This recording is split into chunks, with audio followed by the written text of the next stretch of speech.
कुरीतियों को जड़ सहित उखाड़ फेंकने का महापर्व है। विजयादशमी का पर्व साबित करता है कि अन्यायी चाहे कितना भी शक्तिशाली क्यों न हो, उसका एक न एक दिन नाश अवश्य होता है। इस शुभ पर्व पर निश्चरहीन करहु मही भुज उठाई पनकीन विषय पर विशिष्ट व्याख्यान के लिए कस्तूरी की ओर से आमंत्रित हैं काशी हिंदू विश्वविद्यालय के हिंदी विभाग के सह आचार्य डॉक्टर अजीत कुमार पुरी जी। बहुत बहुत स्वागत है अजीत जी, और मैं बहुत स्वागत कर रहा हूँ कस्तूरी परिवार की बहुत ओर बहुत से। धन्यवाद विशाल, बहुत बहुत धन्यवाद। और आपको बहुत सारी शुभकामनाएं कस्तूरी परिवार की ओर से विजयादशमी की और आने वाले सभी पर्वों की बहुत शुभ हो। बहुत बहुत धन्यवाद धन्यवाद। आज का जैसा मैंने विषय बताया कि निश्चरहीन करहु मई भुज उठाई पनकीन के विशिष्ट व्याख्यान में आज सब हम अजीत कुमार पुरी जी को सुनेंगे। अजीत कुमार पुरी जी वर्तमान में काशी हिंदू विश्वविद्यालय के हिंदी विभाग में सहायक आचार्य के पद पर कार्यरत हैं। इससे पूर्व लगभग 10 वर्षों तक आपने दिल्ली विश्वविद्यालय के विभिन्न महाविद्यालयों जैसे Shri Ram college of art and commerce, Hansraj महाविद्यालय, पीजीडीएवी महाविद्यालय में भी अपनी सेवाएं दी हैं। आप लगातार देश विदेश की प्रतिष्ठित पत्र पत्रिकाओं में आपके आलेख हमें पढ़ने को मिलते हैं और विभिन्न मंचों से आपके व्याख्यान, आपके लेख हम पढ़ रहे हैं, सुन रहे हैं। मैं बहुत सम्मान के साथ मंच की ओर से आपको आज के विषय पर बोलने के लिए आमंत्रित कर रहा हूं डॉक्टर अजीत कुमार पुरी जी। बहुत बहुत धन्यवाद विशाल। कस्तूरी परिवार के सभी सम्मानित जो श्रोता हैं इस पेज से जुड़े हुए, भारत के संपूर्ण हिंदू समाज को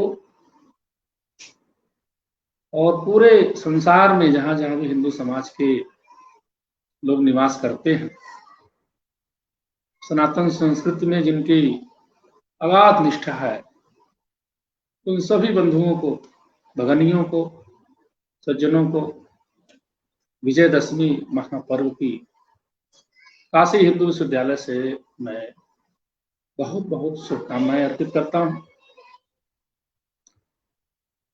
भारत का जो अतीत है बहुत स्वर्णिम है, केवल कहा नहीं गया है, वास्तव में है। हिंदुओं ने अपने संस्कृति की रक्षा बड़े धैर्य से की है। श्री रामचंद्र उसके एक ऐसे प्रतीक हैं, एक ऐसे उदाहरण है जिसकी साम्यता पूरे संसार में किसी से नहीं की जा सकती है। आपने जो विषय रखा, निश्चरहीन करहु मही भुज उठाई पनकिन सकल मुनि के आश्रम ही जाय जाय सुख दिन। गोस्वामी तुलसीदास ने रामचरितमानस जो लिखा, उसमें अरण्य कांड में ऐसा प्रसंग आता है। और थोड़ा सा पूर्व में जाएं तो हम देखते हैं कि कैसे सिद्धाश्रम में विश्वामित्र के जो यज्ञ आदि कार्य होते थे और उसको किस तरह से मारीच, सुबाहु, त्रिसरा, ताड़का और उसके साथ अन्य जो राक्षस समूह है, कैसे उसको विध्वंस कर देते थे। बालकांड में इस सब की बातें जो है देखने को मिलती हैं। और कैसे विश्वामित्र राम लक्ष्मण को मांगने के लिए दशरथ के पास जाते हैं, फिर उनको लेके आते हैं और वहां से श्री रामचंद्र का अनाचार अत्याचार के विरुद्ध जो युद्ध करने का जो श्री गणेश है वो हो जाता है। निर्विघ्न संपन्न कराते हैं सिद्धाश्रम में ऋषि विश्वामित्र के यज्ञ को श्री राम और लक्ष्मण जी। क्या है आर्य संस्कृति, क्या है उसके मूल सिद्धांत, क्या स्थिति है आज के भारत में वर्तमान राज्य व्यवस्था की, इसको लेकर के इस महापर्व के दिन मैं अपनी बात कुछ आपके सामने साझा करना चाहूंगा। 1 घंटे के आसपास मैं अपनी बात रख दूंगा। बाद में विशाल पांडे जी के कुछ जिज्ञासा होगी तो उसका भी समाधान करूंगा। आर्य संस्कृति विश्व कल्याण, सृष्टि कल्याण की संस्कृति है, जिसमें ऐसी मान्यता है कि मनुष्य के साथ साथ संपूर्ण चराचर जगत का कल्याण हो, इस तरह की जीवन शैली जो है मानव समाज बनाए, आर्य समाज बनाए, आर्य सभ्यता बनाए, और इसको लेकर के गहरा चिंतन हमारे ऋषि। किंतु जैसा कि सृष्टि का स्वरूप है, ऐसे तत्व सदा ही रहे हैं, आज भी हैं और आगे भी होंगे, जो अशांति फैलाने का कार्य करते हैं, अकारण ऋषियों को, सज्जनों को कष्ट देने का कार्य करते हैं, और फिर उसके लिए जो राजधर्म की शिक्षा दी गई है भारतवर्ष में धर्म शास्त्रों में, कि राजा का दायित्व बन जाता है कि वह सृष्टि कल्याण के लिए, समाज कल्याण के लिए ऐसे आतताइयों का वध करके शांति स्थापित कर रहे हैं। और हम देखते हैं कि भारत का जो पूरा इतिहास है, उस इतिहास में हमारे नरेशों ने, राजाओं ने अपने इस राजधर्म का बहुत निष्ठा से पालन किया है, और इसके लिए तो उन्होंने अपना सर्वोच्च बलिदान भी दिया। किंतु आतताइयों के सामने झुके नहीं। आर्य सभ्यता में श्री रामचंद्र जी का जो जीवन है, आतताई शक्तियों के विनाश के निमित्त जो उनका कार्य है, इतना गौरवपूर्ण है कि लाखों वर्ष बीत गए, किंतु उसकी स्मृति जो है हिंदू समाज के चेतना से नहीं गई, आज भी वो बनी हुई है। और उसकी स्मृति में प्रतिवर्ष हम विजयदशमी का महापर्व मनाते रहते हैं। ये देखा जाए तो पूरा भारतवर्ष ही राममय है, कश्मीर से लेकर कन्याकुमारी तक, और उधर दक्षिण पूर्वी एशिया का भूगोल देखें तो वहां भी जहां जहां आर्य संस्कृति का प्रचार प्रसार होता गया, वहां वहां आर्य संस्कृति के रक्षक श्री रामचंद्र जी का ये स्वरूप जो है वो पहुंचता चला गया। भारत की जो आर्य संस्कृति है, आर्य सभ्यता है, उसकी जो जीवन शैली है, उसका जो आधार है वह वर्णाश्रम है,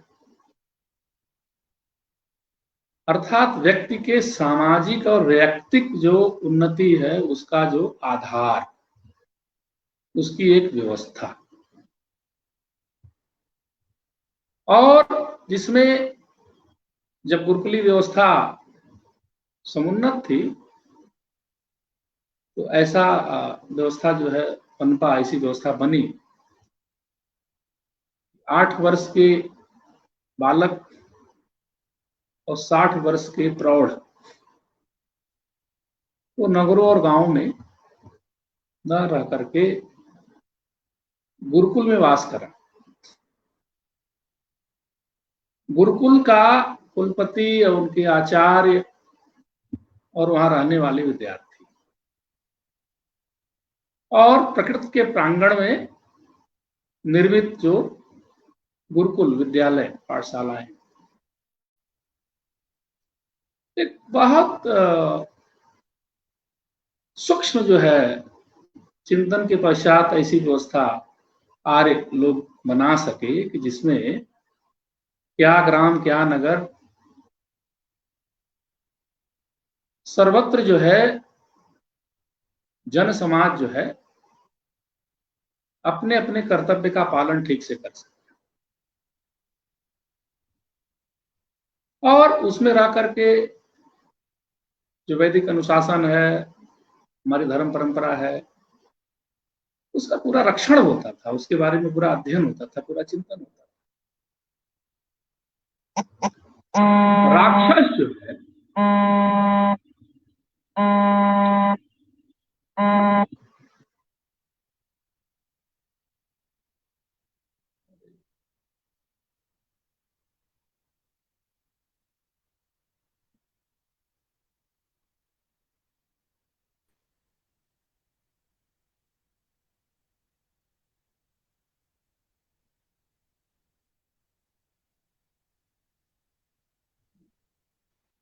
मेरी आवाज आ रही है?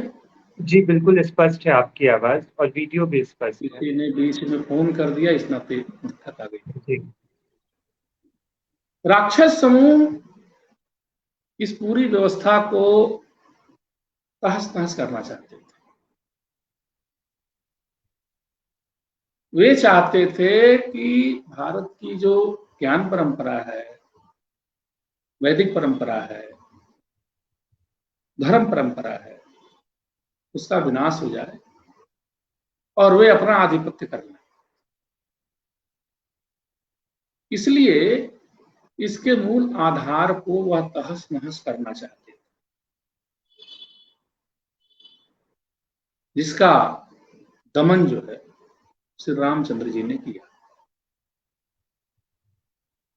लंका तक गए, लंका में रावण को का उन्होंने वध किया और संपूर्ण जो भारतवर्ष में जो है आर्य संस्कृति का डंका फिर हो जाए, सुव्यवस्था आई, शांति आई।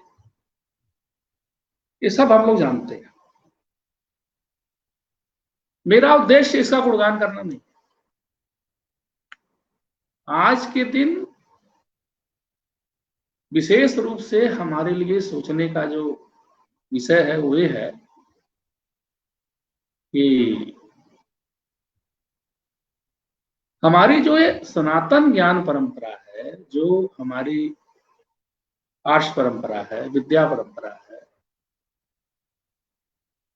राज्य उसका संरक्षण करने में समर्थ है क्या, कर पा रहा है क्या?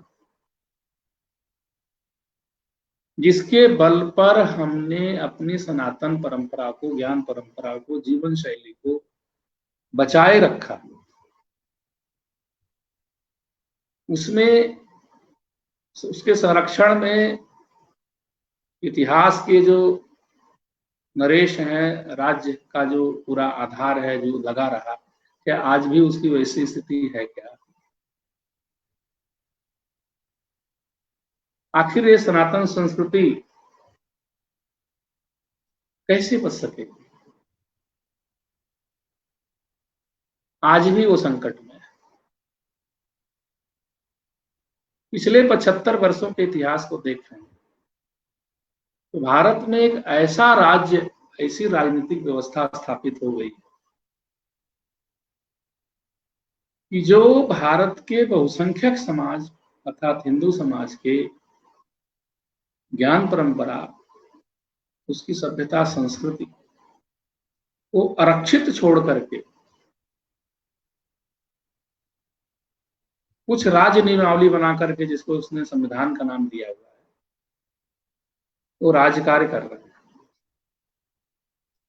उपद्रवी तत्व हिंदू संस्कृति पर हमलावर है। हिंदू संस्कृति का जो मेरुदंड है वो खड़ा नहीं हो पा रहा, अर्थात जो हमारी ज्ञान परंपरा है वो हमारी पीढ़ियों तक प्रवाहित नहीं हो पा रही। ऐसी स्थिति में हम श्री रामचंद्र जी के स्मरण से, विजयादशमी महापर्व के स्मरण से क्या कुछ सोच सकते हैं, क्या विचार कर सकते हैं? ये महती आवश्यकता है।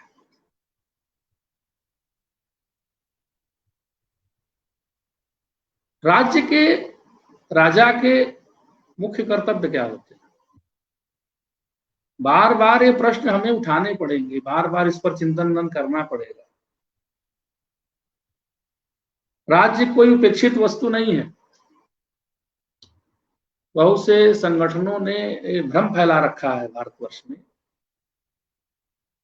कि राज्य का हमारे जीवन में क्या हस्तक्षेप है, उसकी क्या आवश्यकता है। समाज सर्वसमर्थ है, सब कर डाले।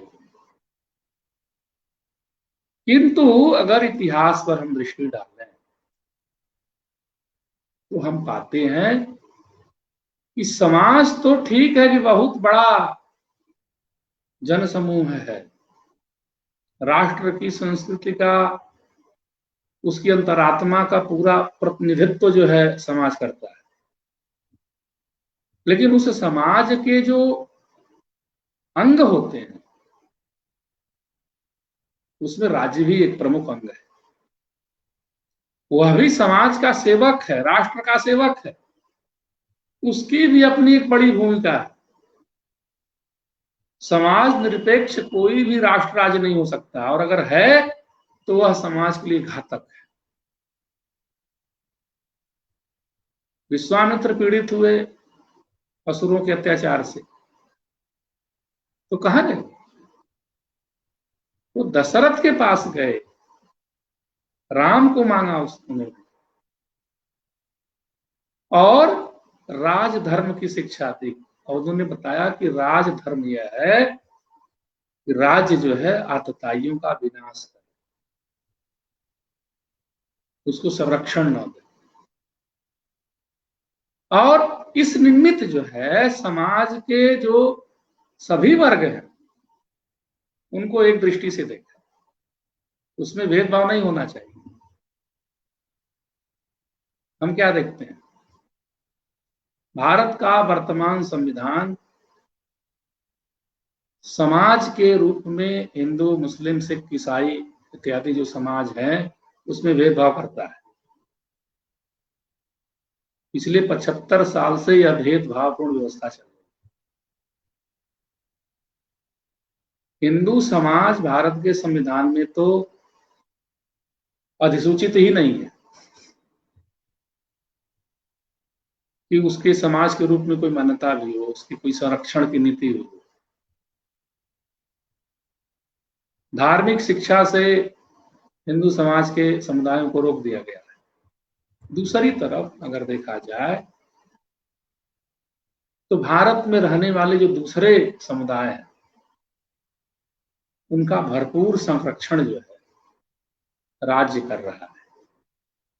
उसके लिए बहुत भारी मात्रा में अनुदान और तमाम चीजें उसको मिल रही हैं। वो फल फूल रहा है, उन्नति कर रहा है, वो अपनी बात पर अडिग रूप में है। किंतु हिंदू समाज के जो विविध संप्रदाय हैं, जो उनकी अपनी परंपराएं हैं, अपने बल पर थोड़ी बहुत लोग संरक्षण कर रहे हैं, लेकिन नाकाफी है, पर्याप्त नहीं है। इसलिए जो दूसरे तत्व हैं, कम संख्या होते हुए भी प्रतिस्पर्धी भाव में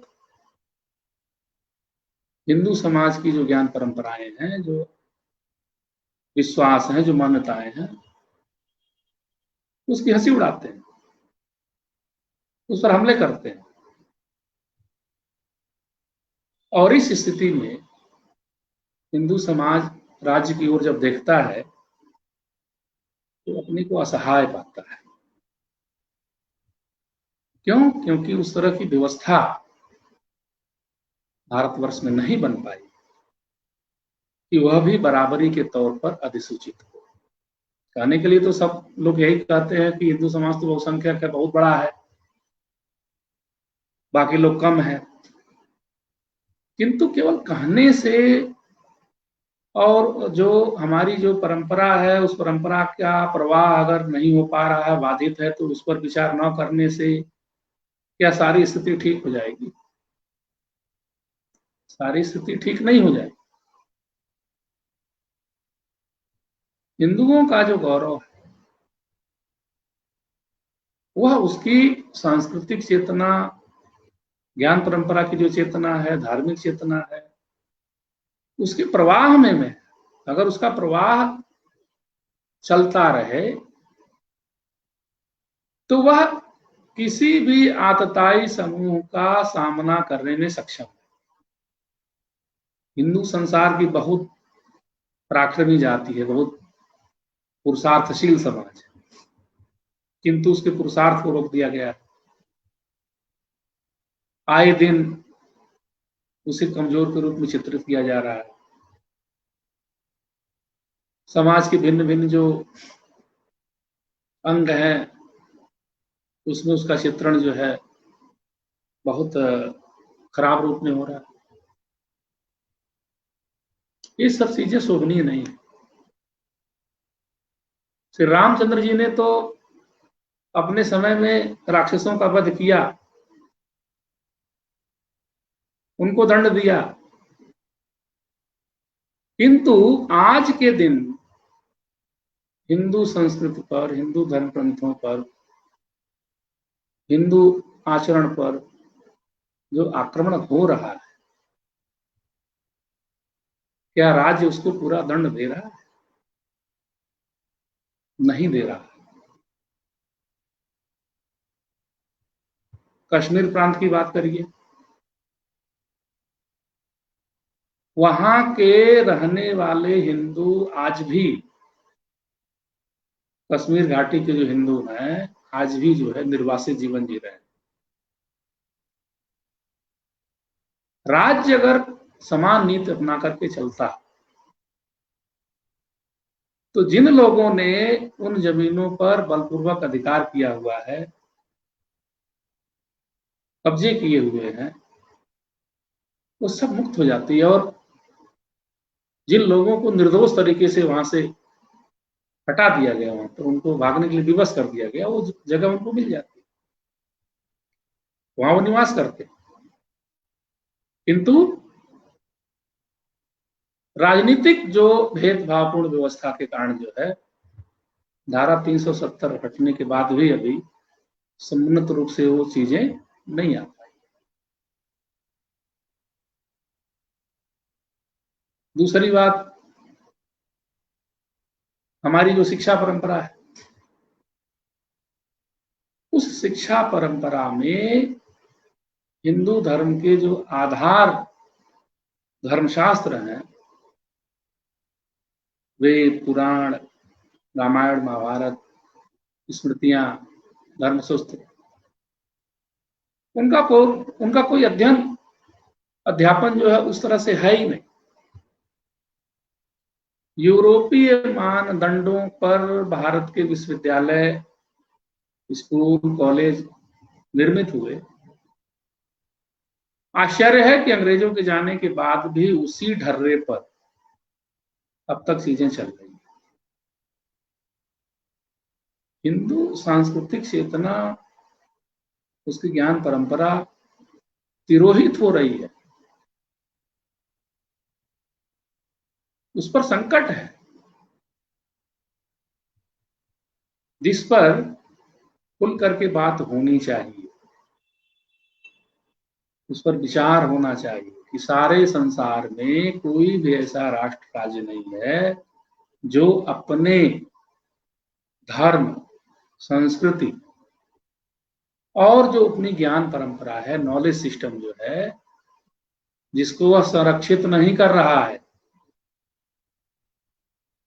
तो जब सारे संसार में सभी लोग अपनी धर्म परंपरा को, ज्ञान परंपरा को अपनी आने वाली पीढ़ियों तक प्रवाहित कर रहे हैं, उसका पूरा एक व्यवस्था बनाए हुए हैं, तो भारत में ऐसा क्या है कि मुसलमानों और ईसाइयों के लिए एक अलग व्यवस्था, राज्य उनका संरक्षण करेगा, उनके प्रतीकों पर, उनके किसी किताब पर कोई बात करेगा तो उसको दंड देगा, और हिंदुओं के धर्म शास्त्र पर, उनके धर्म प्रतीकों पर कोई कुछ भी कह दे और वो दंडित नहीं होगा। ये तो सरासर असमानता हुई, भेदभाव हुई। इसलिए आवश्यक है कि इस विजयदशमी के महापर्व पर हम लोग सोचें कि एक समय ऐसा था कि हमारे देश में दशरथ जैसे राजा, राम जैसे राजपुरुष थे, जो जनहिताय जन सुखाय अपने जीवन को संकटों में डाल करके आतताइयों का वध करने के लिए निकले। और दूसरी तरफ आज का राज्य है जो हिंदू धर्म की जो मान्यताएं हैं, उसकी जो ज्ञान परंपरा है, उसको आरक्षित छोड़े हुए यह व्यवस्था, ये स्थिति बदले, समाज के जो सभी वर्ग हैं, सभी समुदाय हैं, उनके साथ समान नीति अपना करके कार्य हो, सबको फलने फूलने का अवसर मिले। हिंदुओं की जो ऐतिहासिक जो गाथाएं हैं, वो समुचित रूप से हिंदू जो पीढ़ी है उस तक पहुंचे, सही तरीके से उसको जाने, हिंदू होने को लोग गर्व करें, और अनावश्यक रूप से कोई लफंगा किसी वृत्ति में हो, वह उसको अपमानित न कर सके, ऐसी व्यवस्था तो राज्य को बनानी ही चाहिए। ऐसी मांग जो है, जो हिंदू संस्कृति में आस्था रखते हैं, विश्वास रखते हैं, जिनका उस पर अगाध निष्ठा है, उनको करनी चाहिए। इसके लिए कोई विशेष मुहूर्त नहीं निकलेगा कि कोई विशेष मुहूर्त बनाएंगे, सोचेंगे और फिर अपनी बात हम राज्य तक कहेंगे। निश्चित ही यह जो राज्य व्यवस्था है, यह वह राज्य व्यवस्था नहीं है जो हमारे पूर्वजों ने बना करके रखी थी और चला रहे, जिस पर हिंदू अभिजन समूहों का, आर्य अभिजन समूहों का नियंत्रण था।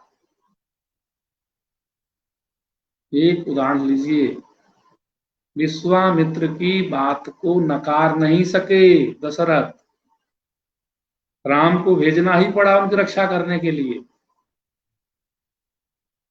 लेकिन आज की स्थिति ये है कि राज्य अपने हित में कोई भी कदम उठा सकता है,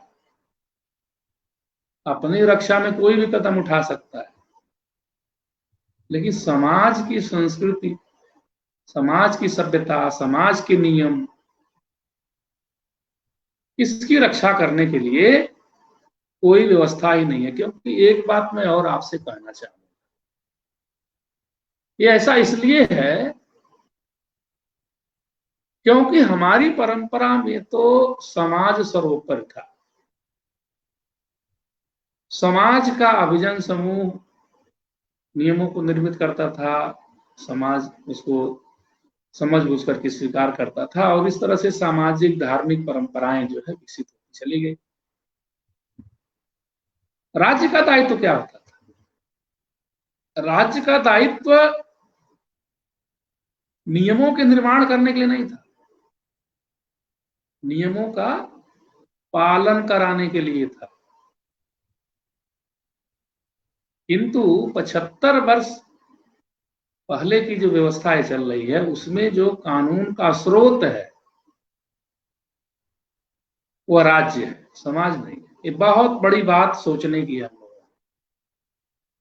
यानी सामाजिक जो मान्यताएं हैं, सामाजिक जो परंपरा है, धार्मिक परंपराएं जो हैं, वह राज्य की दृष्टि में महत्वपूर्ण नहीं है। महत्वपूर्ण वह है जो उसके अपने द्वारा बनाए गए कानून है, उसका उल्लंघन करने पर जो है वो कड़ा दंड देने की उसकी अपनी प्रकृति है, वो मुकदमे हैं, तमाम चीजें। जबकि होना ये चाहिए कि राज्य राजनीतिक जो व्यवस्था है, जिसमें उसका अपना एक अधिष्ठान है, उसकी जो प्रभुसत्ता है, जिसकी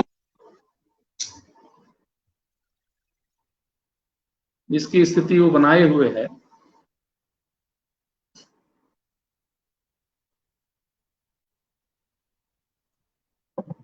और उसके लिए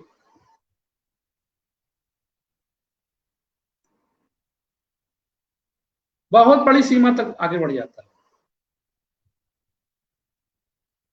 आतंकवादी इत्यादि जो असामाजिक तत्व हैं, चोर डकैत आदि हैं, उनको कड़ा दंड देने के लिए उस पूरी व्यवस्था बनी हुई है। राज्य के राजपुरुषों पर अगर आक्रमण हो रहे हैं तो उसके लिए जो है दंड हो रहे हैं, होने चाहिए। लेकिन क्या राज्य राजपुरुष केवल अपनी सुरक्षा के लिए मतलब जीवन जीते हैं? ऐसा हो? अगर राजपुरुष, राज्य के में हिस्सेदारी करने वाले कुछ थोड़े से लोग, अगर सारा जो समाज का श्रेष्ठ तत्व है जो कि राज्य के अंगों के रूप में प्रतिबिंबित होता है, अगर केवल कुछ लोगों की रक्षा के लिए ही वो लग जाता है, शेष समाज कहाँ जाएगा? किससे आशा करेगा? समाज को अपनी रक्षा करने का अधिकार देंगे नहीं, क्योंकि राज्य ने ये अपना जो है, अगर मैं इसको दूसरी भाषा में कहूं तो ठेका ले लिया है कि वही रक्षा करेगा। एक समय भारत में अस्त्र शस्त्र धारण करने की अपनी पूरी परंपरा थी, और आत्मरक्षा में अगर किसी का वध भी हो गया तो कोई कार्रवाई नहीं होती थी। अंग्रेजों का जैसे जैसे भारत के कुछ भूभागों में अधिकार होता गया, तो वहां उन्होंने कानून बना बना करके कर दिया ऐसा कि अस्त्र शस्त्र रखने का अधिकार सिवाय राज्य के द्वारा अधिसूचित जो व्यक्ति है अथवा जो पुलिस है, सेना है, उसको छोड़ करके और किसी को नहीं। एक झटके में उन्होंने उन भूभागों में जहां पर ब्रिटिशर्स का अपना शासन था, निशस्त्र कर दिया लोगों को, जबकि भारत के जो देशी प्रांत थे वहां पर अस्त्र शस्त्र रखने का उनका अधिकार बना हुआ था। तो कहने का आशय ये है कि जो राज्य है वह समाज का ही एक अंग है, समाज के रक्षा के लिए ही उसका कोई मतलब महत्व है। अन्यथा अगर वो समाज की रक्षा करने के लिए तत्पर नहीं है तो फिर वो उसका कोई विशेष महत्व नहीं है। उसी प्रकार से कि जैसे 90 साल तक तो भारत के लगभग आधे भूभाग पर अंग्रेजों ने भी राज किया, सेना थी, पुलिस थी, लेकिन केवल वो उनकी रक्षा के लिए थी, अंग्रेजी राज व्यवस्था को बनाए रखने के लिए थी। वो भारतीयों के मरने जीने से उसका कोई मतलब नहीं था।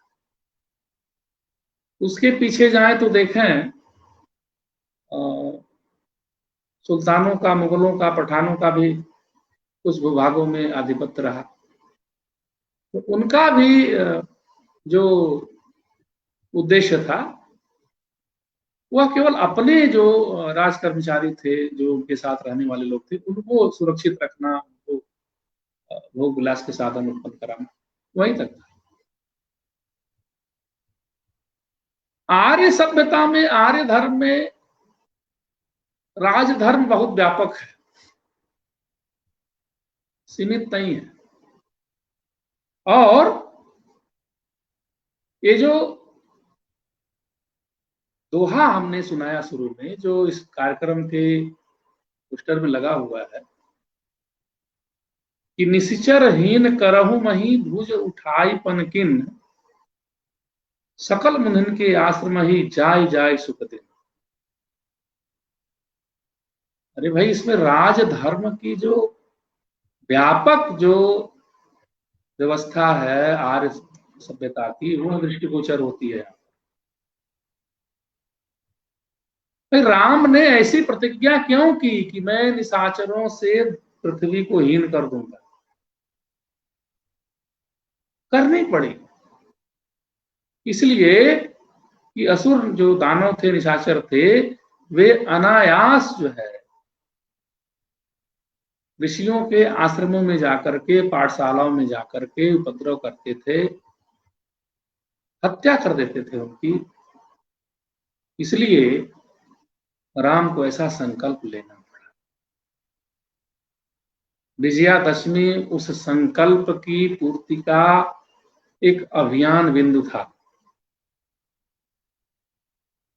हमारे यहाँ तो ऐसी मान्यता हो गई है कि विजयादशमी के दिन ही जो है रावण का वध हुआ, किंतु कुछ मान्यताएं ऐसी भी हैं कि रावण का वध चैत्र मास में हुआ।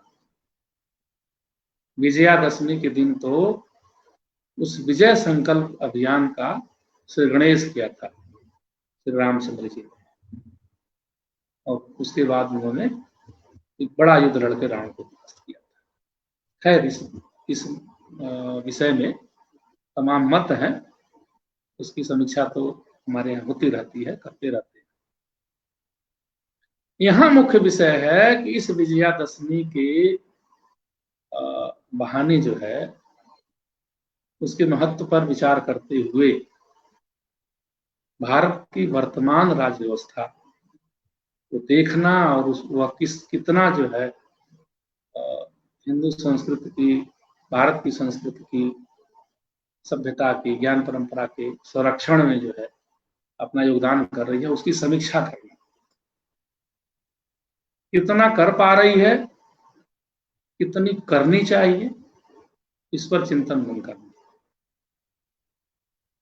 तो जो मैं बता रहा था कि भारत का जो इतिहास है, उसकी जो सांस्कृतिक चेतना है, उसका जो राजधर्म विषयक जो विवरण है, चिंतन है, वो बहुत व्यापक है। वहां राजा केवल अपनी सुरक्षा के लिए, राज परिवार की सुरक्षा के लिए समाज के संसाधनों का उपयोग नहीं करता, संपूर्ण समाज की सुरक्षा के लिए राज्य के जो सारे जो संसाधन है उपयोग में लाए जाते हैं। अरे भाई, राज्य के स्रोत क्या है, शक्ति के स्रोत क्या है, सामर्थ्य का स्रोत क्या है? समाज ही तो है। समाज के विभिन्न अवयव जो है वह संगठित होकर के राज्य शक्ति कहलाते हैं। राज्य शक्ति, राज्य सामर्थ्य कोई आकाशीय तत्व तो नहीं है जिसका समाज से कोई संबंध ही नहीं, गहरा संबंध है। श्रेष्ठ जो चीजें होती हैं वह राज्य जो है अपने लिए ले लेता है। आप देखो ना, पुलिस की और उसकी भर्ती किसमें होती है? सेना में भर्ती किसकी होती है? जो हट्टे कट्टे हैं, लड़ने योग्य हैं, उसमें उनकी छाती नापते हैं, लंबाई नापते हैं, उनकी मनोदशा देखते हैं और फिर उनको इकट्ठा करके ट्रेंड करते हैं। आईएएस पीसीएस कौन बनता है? समाज में जो विभिन्न जातियों में उत्पन्न जो श्रेष्ठ तत्व हैं, बुद्धिमान लोग हैं, उनको परीक्षा के द्वारा देख करके जो है कि उनके अंदर कितनी गुणवत्ता है, राज्य अपनी सेवा में ले लेता है। ऐसे ही अन्य सेवा में विचार करने की आवश्यकता यह है कि राज्य के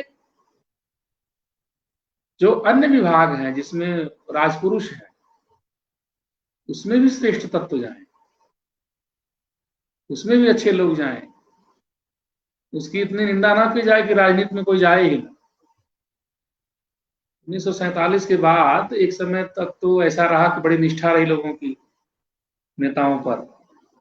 नेताजी सुभाष चंद्र बोस, नेताजी शब्द वहां से आया, फिर चलता रहा है। बाद में हम देखते हैं कि राजनीति से एक विरक्ति का भाव उत्पन्न करना, फिल्मों में, साहित्य में राजनेताओं के बारे में जो है अनाप शनाप बातें लिखना, उनको बहुत हल्का दिखाना, बेईमान दिखाना और जुगुप्सा उत्पन्न करना लोगों के मन में कि अरे ये तो बहुत बेकार चीज है, राजनीति में नहीं जाना, निठल्लों का काम है, गुंडे में वाले जाते हैं। अरे नहीं भाई नहीं, आज के दिन तो यह भी बहुत विचार करने की बात है कि हमारे समाज का श्रेष्ठ तत्व जिस तरह से पुलिस में जा रहा है, सेना में जा रहा है, प्रशासनिक चीजों में जा रहा है, उसी तरह से राजनीति में भी जाए। वहां श्रेष्ठ तत्व जाएं, बुद्धिमान लोग जाएं, और जैसे संसार के अन्य देशों में राष्ट्र राज्य जो है उस देश की सांस्कृतिक परंपराओं के संरक्षण में लगे हुए, वैसे हमारे यहाँ भी जो राज्य है वो समाज की जो श्रेष्ठ परंपराएं हैं, इतिहास की जो ज्ञान परंपरा है, उसको जो है संरक्षण करने के लिए, विद्या केंद्रों की स्थापना करने के लिए उद्धत हो, तैयार हो। आज के दिन अगर आप देखें तो जिस आश्रम को, गुरुकुल को, आर्यजनों को, आर्य संस्कृति को रक्षा करने के लिए श्री रामचंद्र जी ने युद्ध लड़ा राक्षसों से, क्या वह आर्य संस्कृति के केंद्र जो है, विद्या केंद्र जो है, भारत में दृष्टिगोचर हो रहे हैं? अरे भाई, बहुत ही संकट की स्थिति है। भारत की पूरी शिक्षा परंपरा यूरोपियन जो है मॉडल में ढाल दी गई है, और धीरे धीरे एक मीठे जहर के रूप में हमारी पीढ़ियों को नष्ट कर रही है। हिंदू नाम का हिंदू रह गया। श्री रामचंद्र जी के समय में तो एक संतोषजनक बात थी कि रक्षा करने के लिए कुछ चीजें थी और उन्होंने रक्षा की। आज किसकी रक्षा करेंगे, ये बहुत सोचने का विषय है, क्योंकि रक्षा करने के लिए जो वस्तु है वो तो दिख नहीं रही है। हमें तो उन चीजों को बनाना है जो हमारी संस्कृति के ज्ञान परंपरा के आधार हैं, और उसको बनाने में समाज की अपनी भूमिका है, समाज के अभियान समूह की भूमिका है, तो राज्य की भी भूमिका है। बिना राज्य के आश्रय के कोई भी संस्था टिक नहीं सकती। राजाश्रय से वंचित करते गए अंग्रेज हमारी संस्थाओं को, और हम देखते हैं कि 90 साल में 1857 से लेके 1947 के अंतराल में हमारी वो सारी विद्या संस्थाएं, आर्थिक संस्थाएं, सामाजिक संस्थाएं राजाश्रय के अभाव में नष्ट होती चली गई, और जिन जिन को राजाश्रय दिया अंग्रेजों ने, वो हमारे यहां पनप करके खड़ी हो गई। आज के दिन जो है अंग्रेजों द्वारा खड़ी की गई जो संस्थाएं हैं वो हिंदू समाज के भीतर जो है बहुत मजबूत स्थिति है, दिन प्रतिदिन जो है मजबूत होती जा रही हैं, और उनसे, उनके समानांतर जो है हमारे हाथ में कुछ नहीं। आज अगर किसी से कोई पूछे कि हिंदू संस्कृति के संरक्षण के लिए हिंदू विद्या केंद्र भारत में कितने हैं, हाथ खड़ा कर देंगे लोग, क्योंकि राज्य ने जो शैक्षणिक संस्थाएं बनाई हैं, इंस्टीट्यूशंस बनाए हैं, उसमें तो हिंदू संस्कृति के संरक्षण के लिए जो पाठ्यक्रम होने चाहिए, जो व्यवस्था होनी चाहिए, तो है ही नहीं। एक कॉमन जो चीजें हैं वो पढ़ाई जा रही हैं, उसमें भी यूरोपीय जो सर्वोच्चता है, यूरोपीय ज्ञान परंपरा की जो सर्वोच्चता है वो हावी है, प्रबल है। किंतु समानांतर से हम देखें तो ईसाइयों की अपनी शिक्षण संस्थाएं, मुसलमानों की अपनी शिक्षण संस्थाएं, मदरसे इत्यादि जो है वो अपना जो है प्रबल रूप में है। वहां से पढ़ने वाले लोगों को नौकरी रोजगार की कोई कमी नहीं है, वो इक्विवेलेंट जो है, समानांतर जो है मान्य है, इसलिए उनके ऊपर संकट नहीं है। उनकी जो संस्थाएं हैं उस पर रिसर्च कर रही हैं, उसको विस्तार देने के लिए तैयार कर रही हैं, उस समाज के लोग वहां पर प्रविष्ट हो रहे हैं, भले ही थोड़ी संख्या में हो या अधिक संख्या में हो, कुछ तो हो रहा है ना। हमारी स्थिति क्या है? हमारी स्थिति ये है कि हिंदू विद्या केंद्र इस समय भारत में नहीं है। वैयक्तिक रूप से अगर कोई चला रहा होगा तो इतना सबल नहीं है कि उसकी कोई मान्यता हो, उसमें जो है उसकी कोई आवाज हो, कोई स्वर हो। हम देखें तो देखते हैं कि अंग्रेजों के राज्य के समानांतर जब आर्य समाज का आंदोलन चला तो स्वामी दयानंद के अनुयायियों ने ऐसा प्रयास किया कि वैदिक जो ज्ञान परंपरा है उसके संरक्षण के लिए कुछ किया जाए। तो उन्होंने डीएवी जो स्कूल खोला उसमें भी मिला जुला था। तो स्वामी श्रद्धानंद ने गुरुकुल कांगड़ी खोला, वहां पर उन्होंने संरक्षण करने का प्रयास किया। कालांतर में जब यूजीसी बना 1947 के बाद तो फिर उसमें राज्य प्रबल हो गया और उसने सारी संस्थाओं का एकीकरण कर दिया। अब दो विकल्प है, राज्य या तो संरक्षण करे या राज्य हिंदू समाज को अनुमति दे, ऐसा कुछ नियम बने कि हिंदू समाज के लोग अपनी सांस्कृतिक परंपराओं के, अपनी ज्ञान परंपरा के, धार्मिक परंपरा के, शिक्षा परंपरा को संरक्षण कर सकते हैं। राज्य के नियम कानून इसमें बाधक नहीं बनेंगे। राज्य वैसे ही अनुदान आदि देगा जैसे वह ईसाइयत और इस्लाम की शिक्षण संस्थाओं को देता है। तब तो आपके पास अपने विद्या केंद्र होंगे, जिसकी रक्षा करने का प्रश्न उठेगा। अगर कोई आतताई उसको नष्ट करना चाहेगा तो उसको उसकी सुरक्षा करने का प्रश्न उठेगा। किंतु जब आपके पास कुछ रहेगा ही नहीं तो रक्षा किसकी करेंगे? पेड़ पौधे, मिट्टी की, नदियों की, भूखंडों की। इस भारत भूमि की महत्ता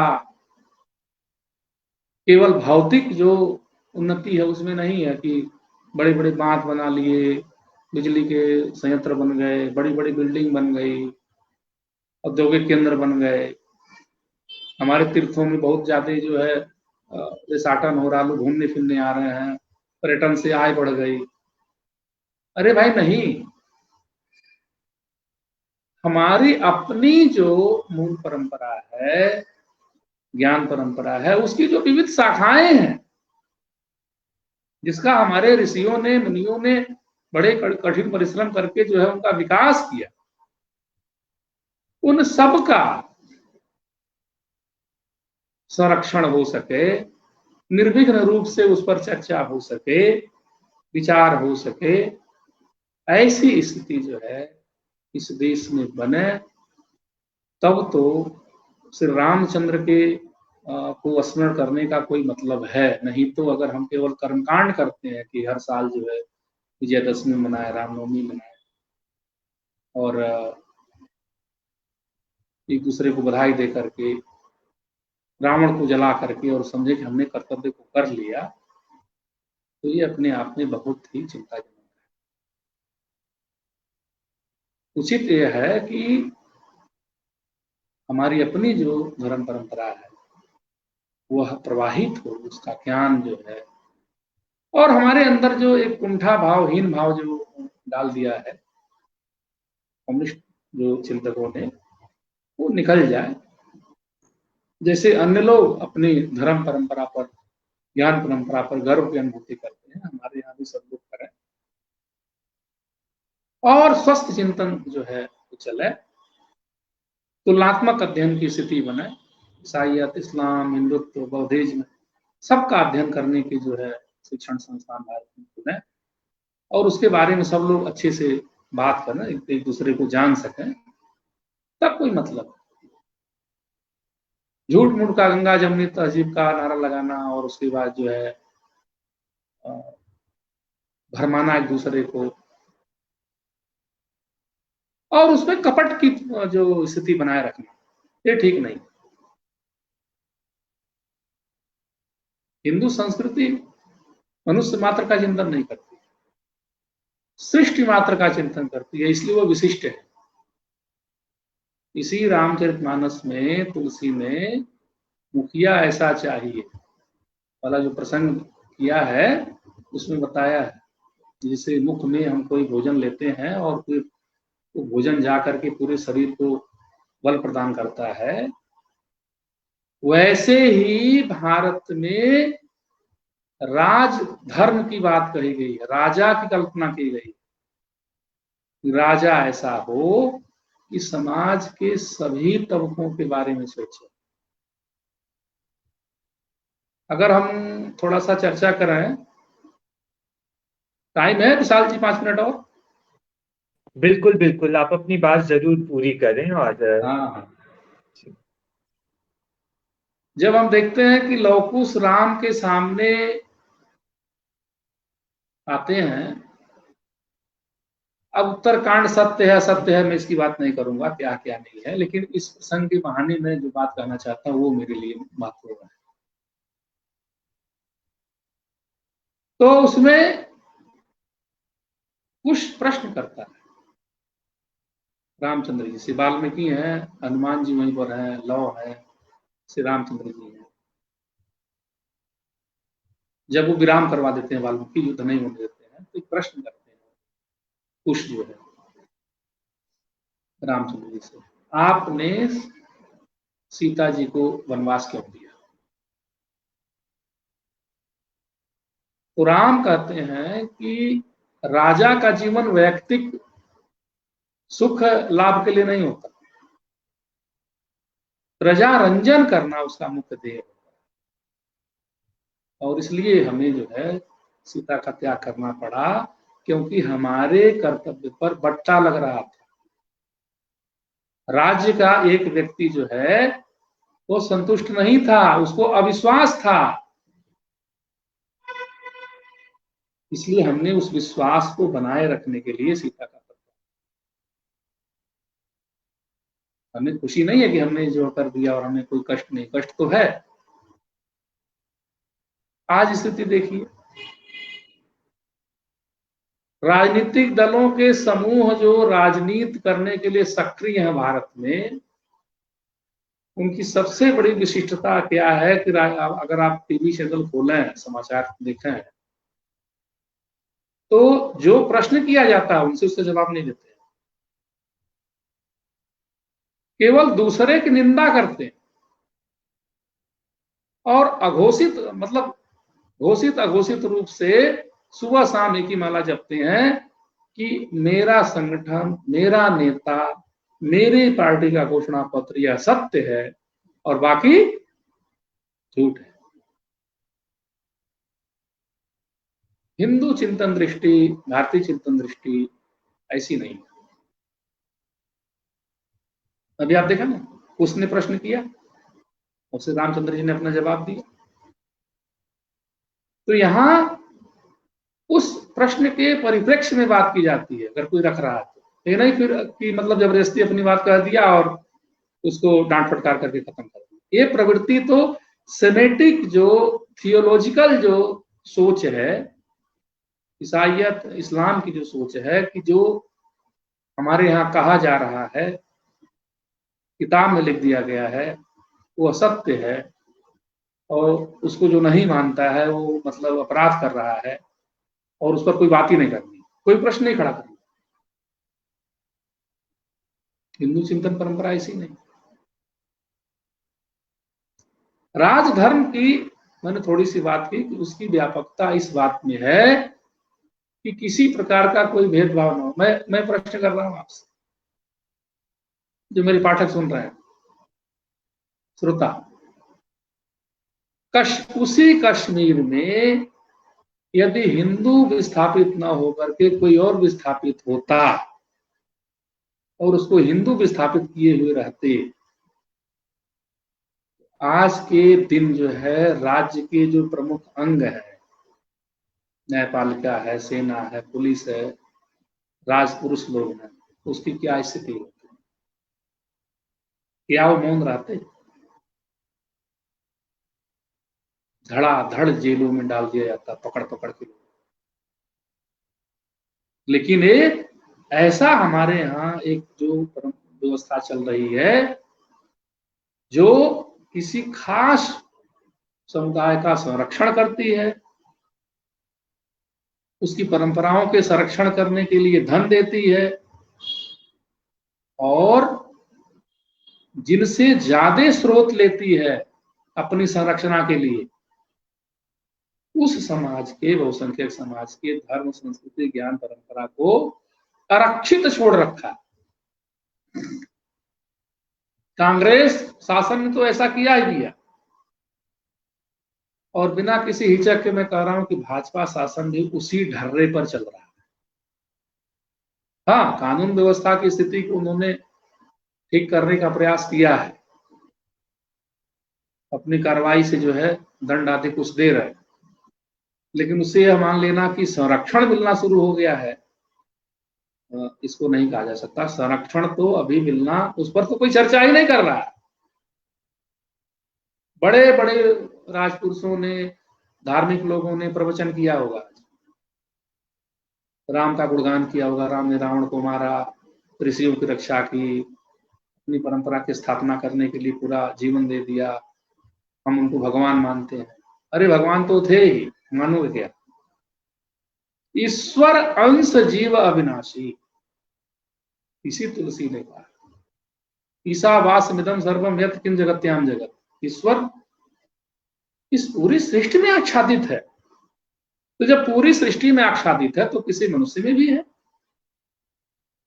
मनुष्य के अंदर के सारे जो तामसिक तत्व हट जाए तो ईश्वर का स्वरूप तो है, और क्या है, क्या बचेगा उसमें? सात्विक उसका अगर शेष रह जाता है, रजस और तमस हट जाता है, तो ईश्वर की तुल्य ही तो है वो। उसके कार्य निष्काम होने शुरू हो जाएंगे। सकाम निष्काम यही तो कार्य है, यही तो कर्म है। जिस दिन से आपके कर्म जो है निष्काम होने शुरू हो गए, आप ईश्वर हो। इसलिए श्री रामचंद्र जी ईश्वर थे, और उन्होंने उन चीजों को संरक्षित करने का बीड़ा उठाया जिसका दायित्व उन्होंने समझा। अगर वो साधारण पुरुष होते, नागरिक होते, तो शायद वो करते, नहीं करते तो कोई बात नहीं रहती, लेकिन राजपुरुष होकर के उन्होंने उसको समझा। तो मेरा आज के दिन यह आह्वान है कि हम रामचंद्र जी के जीवन से सीख लें,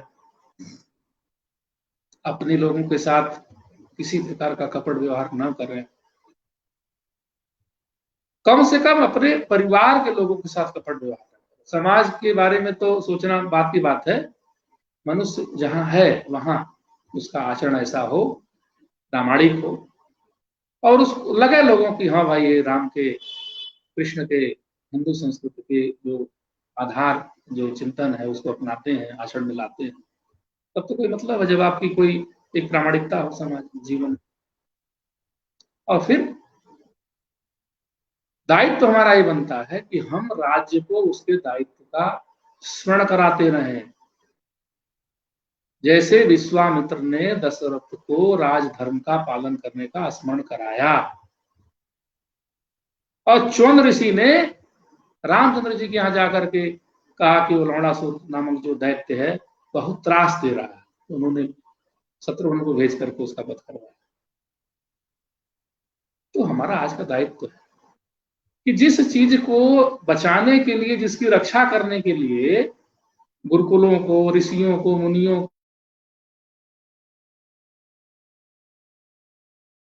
को चंद्र जी ने इतना बड़ा किया, तो आज के दिन क्या वो विद्या केंद्र, ऋषि मुनि, हमारे जो आश्रम, हमारी विद्या परंपरा है क्या जिसकी रक्षा करने के लिए हम लोग लड़ेंगे? वो तो है ही नहीं। अरे भाई जब है ही नहीं तो किसको लड़ने के लिए बस चलोगे आप? तो भाई पहले वो बने, अयोध्या में श्री रामचंद्र जी का एक विराट जो है मंदिर बन रहा है। गौरव की बात है कि हमने जो है अपना खोया हुआ सांस्कृतिक केंद्र पा लिया है।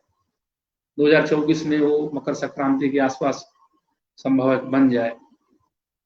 उसके राजनीतिक लाभ हानि के भी प्रश्न है, होंगे, ठीक है, जो उसके लिए कार्य करेगा उसको फल तो देंगे, भगवान दे ही रहे हैं। राम का ही जो है स्मरण करके उनके बारे में बातें करके भाजपा आज इतना समर्थ हुई है। तो उस भाजपा से हक है हिंदू समाज को कहने का कि आपने हिंदुत्व के जो आराध्य है श्री रामचंद्र जी का नाम लेकर के इतना अपना व्यापक दायरा बढ़ाया है, तो आप उस हिंदू संस्कृति की रक्षा के लिए क्या कर रहे हो, जिसकी रक्षा करने के लिए श्री रामचंद्र जी ने अपने जीवन को इतना कष्टमय बनाया? आप कितना कष्टमय बना रहे हो? और एक बात और, हिंदू समाज कूट बुद्धि में नहीं सीखता है। ये सारी चीजें हिंदू समाज के इतर समाजों में चलती हैं कि वो लोग पहले से ही जानते हैं कि बाहर कुछ और बोलना है, घर में कुछ और बोलना है, अलतकिया करना है, झूठ फरेब करना है, गंगा जमुनी की भाषा चलानी है, फिर उसमें काटते भी रहना गला जो है। यहाँ सीधी बात सोचने वाला समाज है। ये उस चीज को नहीं जानता जिसको आजकल सोशल मीडिया में लोग कहते हैं कि मोदी सरकार चाणक्य नीति चल रही है, कहेगी कुछ और करेगी कुछ और। ना भाई, अगर आप चीजों को कहोगे नहीं, उस तरह से करोगे नहीं, तो लोग मानेंगे ही नहीं कि आप कर भी रहे हो कि नहीं भी कर रहे हो। क्योंकि एक कपटी समाज नहीं है हिंदू समाज, बहुत बड़ा शुद्ध सनातन धर्म को मानने वाला समाज है। यहाँ पर जो बात कही गई है ना, मनसा वाचा कर्मणा की बात कही, आपका मन, आपका वाणी और आपका कार्य, तीनों में एकरूपता हो, तब वो व्यक्ति महान होता है। ये तो लफंगे के जो समुदाय है, दुष्टों के, राक्षसों के जो है कि वो जो है बोलते कुछ और हैं, करते कुछ और हैं, समाज में भाषण कुछ और देते हैं। तो हमें इसकी आवश्यकता नहीं है कि हमारे राजपुरुष जो है बात कुछ और करें, बयान कुछ और दें, काम कुछ और करें। भाई आप बयान भी वही दो, काम भी वही दो। हिंदू समाज समर्थ समाज है, अभी उसकी सामर्थ्य घटी नहीं है। अभी भी इतने लंबे अंतराल के बाद, हजारों वर्षों तक युद्ध करने के बाद, तमाम जौहर और तमाम शाखा होने के बाद भी अभी बहुसंख्यक है, अभी भी करोड़ों लोग जो है आस्थावान है। तो किसी भी राजनीतिक दल को, किसी भी संगठन को जो वास्तव में हिंदू समाज की सेवा करना चाहता है, उसको कूटनीतिक भाषा बोलने की आवश्यकता ही नहीं कि वह मेल मिलाप की भाषा। अब मेल मिलाप किससे करना? क्या रामचंद्र जी ने राक्षसों से मेल मिलाप किया था क्या? मेल मिलाप सज्जनों में होता है। जिसने तय कर लिया है कि वह जो है आपको त्रास देगा, नष्ट करेगा आपको, उससे जो है कौन सा सामंजस्य और कौन सा मेल मिलाप? मेल मिलाप अपनों में होता है, राम और भरत में होता है मेल मिलाप। भरत मिलाप कल होगा, रावण और राम में कौन सा मिलाप है भाई? इसलिए ये सोच करके चलना पड़ेगा कि आर्यावर्त की जो भूमि है, यह आर्य सभ्यता का एक बहुत बड़ा स्थान है। आर्यावर्त, जम्मू द्वीप आर्यावर्त है ना, संकल्प पाठ में पढ़ते हैं। ये बहुत बड़ा स्थान है जिसमें हमारी संस्कृति का बीजारोपण हुआ, उसमें जो है वो संस्कृति पनपी, लाखों वर्षों तक हमने जो है इस धरती पर जो है अपने, हमारे पूर्वजों ने कई कई कर्म किए, श्रेष्ठ कर्म किए, उसका प्रवाह बना रहे, क्षीण न हो। हमारे यहाँ राम, कृष्ण, शिवी, हरिश्चंद्र, नहुष, पृथु, अर्जुन, भीम, शिवाजी, राणा प्रताप, बप्पा रावल, ये सारे जो हमारे महापुरुष जो है, राजा लोग जो है, ऋषि लोग जो है, विद्वान लोग जो है, कलाकार लोग जो है, व्यापारी लोग जो है, अगणित लोग हैं। भारत का इतिहास तो हम कहते हैं लिखा ही नहीं जा सकता। दूसरे देश का तो लिख सकते हैं, अमेरिका का इतिहास लिख सकते हैं, क्योंकि 500 साल पहले अमेरिका का अभी का सारा ये मामला है। उसके पहले का तो जो सभ्यता थी वो लुप्त हो गई। मैं सभ्यता, इनका सभ्यता, एजेक्टिव सभ्यता। लेकिन भारत तो सनातन राष्ट्र है, जीवित राष्ट्र है, तो इसका इतिहास तो बहुत विस्तृत है। तो उसका जो मूल है, उसके जो मूलांश हैं, कम से कम उसका संरक्षण करने के लिए हमारे देश में स्वतंत्र विद्या केंद्र हो। राज्य जो है, हम नहीं कहते हैं केवल हिंदू संस्कृति का संरक्षण करे, वो सबका संरक्षण करे, कर तो रहा है, ईसाइयत इस्लाम का तो कर ही रहा है। अब उसमें केवल एक बंद और जोड़ देना है कि वह बाकी का भी करेगा, जिसके लिए कई वकील जो है सुप्रीम कोर्ट में मुकदमे लड़ रहे हैं। सुप्रीम कोर्ट में मुकदमे लड़ने से कुछ नहीं होगा, क्योंकि एक चीज और ध्यान करना पड़ेगा आपको, वर्तमान राजनीतिक परिस्थितियों में न्यायपालिका सर्वोच्च नहीं है, संसद सर्वोच्च है। और संसद में शासन कौन करता है? बहुमत दल का जो नेतृत्व करने वाला होता है, जिसको प्रधानमंत्री कहते हैं, वह होता है। यानी कुल मिलाकर के भारत में राजनीतिक दल शासन करता है, अपने सदस्यों को संसद में जितवा करके उनके माध्यम से वो शासन करता है। तो कुल मिलाकर के मूल चीज ये है कि हमारे यहाँ ऐसी स्थिति बननी चाहिए, ऐसा अभिजन समूह निर्मित होना चाहिए, खड़ा होना चाहिए कि जो यथार्थ स्थिति है भारत की, राजनीतिक, धार्मिक, सामाजिक, जो भी यथार्थ स्थिति है, उस पर खुल करके बात हो, चिंतन हो, और कोई उसमें संकोच वाली बात ना हो कि कौन नाराज होगा, कौन प्रसन्न होगा। अरे भाई, जब राम राज्य में एक अदना सा व्यक्ति जो राम से बात कर सकता है, ऋषि विश्वामित्र जैसे सामान्य ऋषि जो है जाकर के बात कर सकते हैं दशरथ से, तो हिंदुत्व की जो है आर्य संस्कृति की विशेषता है ना, समाज का हर व्यक्ति जो है, जो जिस विषय पर कहने का अधिकारी है, ये नहीं कि सारे लोग सब विषय पर कहने का अधिकारी है, जिस विषय पर जो कहने का अधिकारी है वो अपनी बात कहे।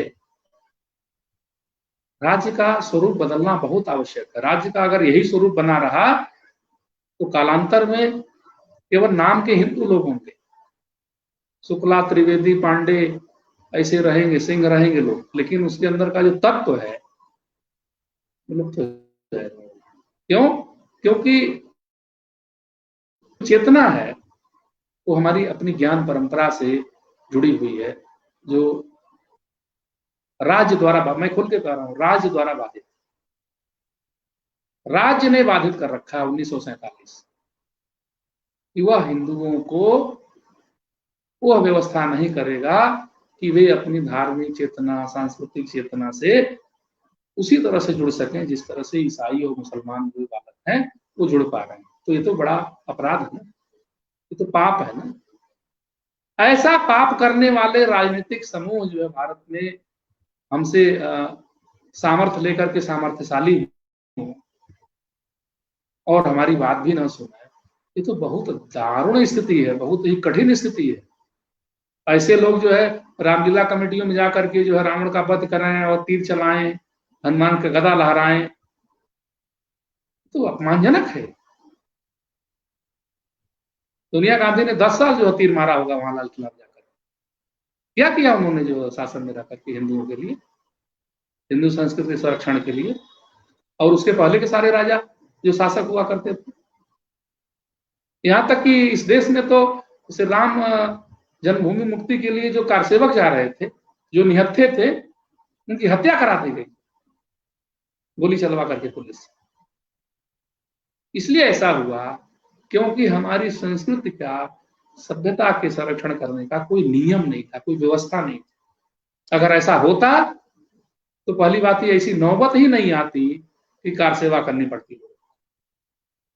वो राजधर्म ऐसा होता, ऐसी व्यवस्था होती कि एक आदेश से जो है वो चीज मुक्त हो जाती। और अभी भी ये जो काशी है, मथुरा है, ये मुक्त हो जाएंगे।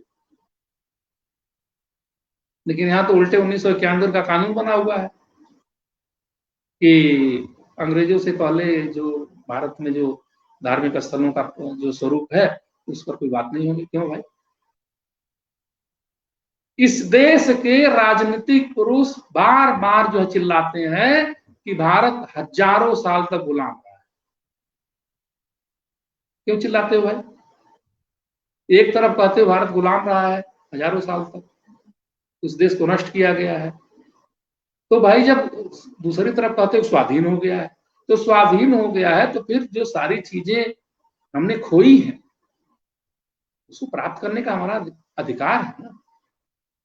किसी से कोई चीज हम छीन थोड़ा रहे हैं, जो हमारी अपनी चीज है वो हम ले रहे हैं। इसलिए रामचंद्र जी, श्री कृष्णचंद्र जी या किसी भी चीज के बारे में हम चिंतन करते हैं, पर्वों को मनाते हैं, तो हमें इस पर सोचना है कि जिन चीजों के लिए, जिसकी रक्षा करने के लिए जो जुड़े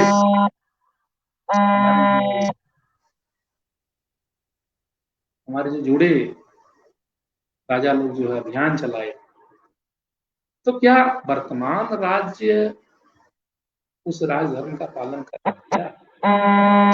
अगर वो कर पा रहा है तब तो ठीक है, और नहीं कर पा रहा है, शिथिलता बरत रहा है, फिर हमें इस पर सोचना ही पड़ेगा। संविधान देश के लिए है, देश संविधान के लिए नहीं।